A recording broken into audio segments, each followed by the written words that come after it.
জিন্দাবাদ সারা আসাম বাঙালি যুব ছাত্র ফেডারেশন কোকরাঝাড় জেলা সমিতি জিন্দাবাদ সারা আসাম বাঙালি যুব ছাত্র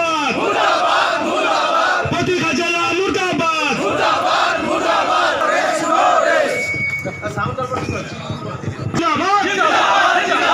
সারা আসাম বাঙালি অত্যাচার চলবে না।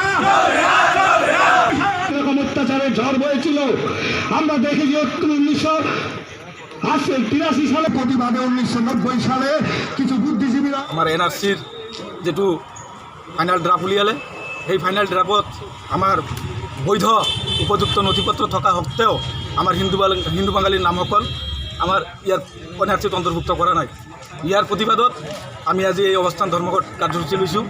লগতে বিজেপি চৰকাৰক আমি সকীয়াই দিব বিচাৰিছোঁ যে আমাক হিন্দু বাঙালিক লৈ ৰাজনীতি কৰিব নালাগে, কাৰণ উপযুক্ত নথিপত্ৰ থকাৰ পিছতো কিয় আমাক হিন্দু বাঙালিক এনআৰচি লৈ অন্তৰ্ভুক্ত নহ'ল।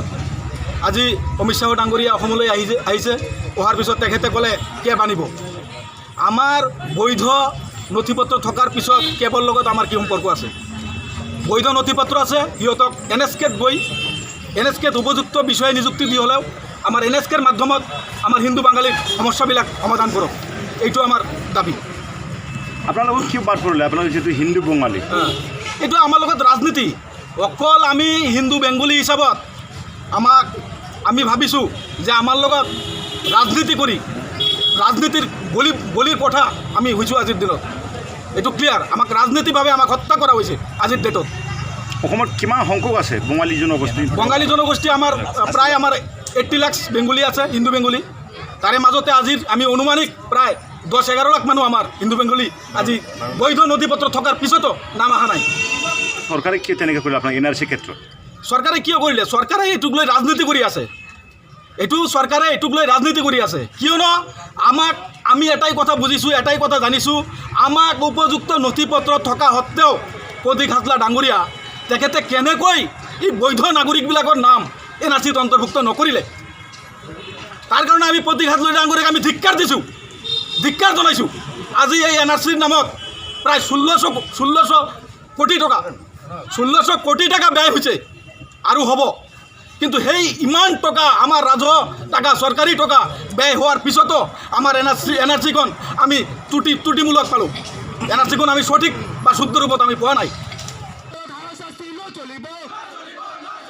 বৰ্তমান আপোনাক ইয়াত কুৱেশ্যন কৰিছোঁ, মই শুনি মই বাধ্য হৈ ক'বলৈ বাধ্য হৈছোঁ। ভাৰতবৰ্ষত যিটো আইন পালন চলি আছে, সংবিধানত যিটো অধিকাৰ স্বাধীন হৈ গৈছে ভাৰতৰ 1947 15 আগষ্ট, এতিয়ালৈকে এইটো আইনেই মুখস্থ হোৱা নাই। এতিয়া বাঙালী হিন্দুক লৈ যিটো ধৃতৰাষ্ট্ৰ ভাও ধৰিছে, যিটো বিজেপি চৰকাৰে বাঙালীক লৈ হেতালি খেলিছে, কেনেকৈ এইসকলক বাঙালী ভোটাৰ বনাবলৈ কেবি পাছ কৰাব, কাৰণ অধিকাৰী ভাৰতৰ জনসাধাৰণে শিক্ষা ভালকৈ মুখস্থ কৰাব পৰা নাই। কিয় মনে আছে মানে ইয়াৰ কাৰণে সি বদনা ভাও ধৰিছে, প্লাছ সিহঁতে এটা নিজ আৰু ভাৰতৰ বহন যন্ত্ৰত উল্টাফালে সিহঁতে কাম কৰিছে, কাৰণ সিহঁতে যিটো ভাবিছিল সেইটো কৰিব পৰা নাই, আৰু সিহঁতে নিৰ্লজ্জ ভূমিকা পালন কৰি আছে। মই এটাই ক'ম, হিন্দু বেংগলীক যদি গোটেই ভাৰতবৰ্ষৰ ভূমিপুত্ৰ হিচাপে মানি নলয়, ইয়াৰ কিন্তু ভৱিষ্যতে ভয়াৱহ ৰূপ ল'ব। কাৰণ ভাৰতৰ যিটো বাঙালী জাতি, এইটো ভাৰতৰ মূল মেৰুদণ্ড স্বাধীনতাৰ কাৰণে। নেতাজী কওক, বিশ্ববি কওক, স্বামী বিবেকানন্দৰ তাৰ এতিয়া নৰেন্দ্ৰ মোদী কয়, কিন্তু নৰেন্দ্ৰ মোদীয়ে কৈছে, কিন্তু হিন্দু বাঙালীক কি কৰিলে? হিন্দু বাঙালীক চৰম অপমান কৰা হৈছে। যদি ইয়াৰ যোগ্য প্ৰত্যুত্তৰ হিচাপে বিনা দ্বিধা বিনা চৰ্তে যদি এই কাম নিৰৱচ্ছিন্নভাৱে নিৰাপত্তা নকৰে, তেতিয়াহ'লে বিজেপিয়ে ইয়াৰ উল্টা একশ্যন পাব। Thank you. তেওঁ সহজভাৱে গ্ৰহণ নকৰে আৰু নকৰোঁ, স্পষ্ট কথা। এটা ফেমিলিত 5জন যদি মেম্বাৰ আছে, তাৰে 3জনৰ নাম আহিছে, 2জনৰ নাম অহা নাই, স্পষ্ট কথা। 3জনৰ নাম প্ৰতীক হাজলাই ক'ৰ পৰা নথিপত্ৰ পাইছিলে, 2জনৰ নাম যে অহা নাই, সেই 2জনৰ নাম কেনেকৈ বাদ পৰিলে, সেইটো এটা আশ্চৰ্যজনক কথা। আমি সেই 2জনক এপটিকটত আমি কেলৈ যাম? এপটিকটত আমি নাযাওঁ। এপটিকটত টোটেলি আমি বাঙালী যুৱ ছাত্ৰ ফেডাৰেশ্যন বৈঠক কৰিছোঁ, আমি বৈঠক কৰিম।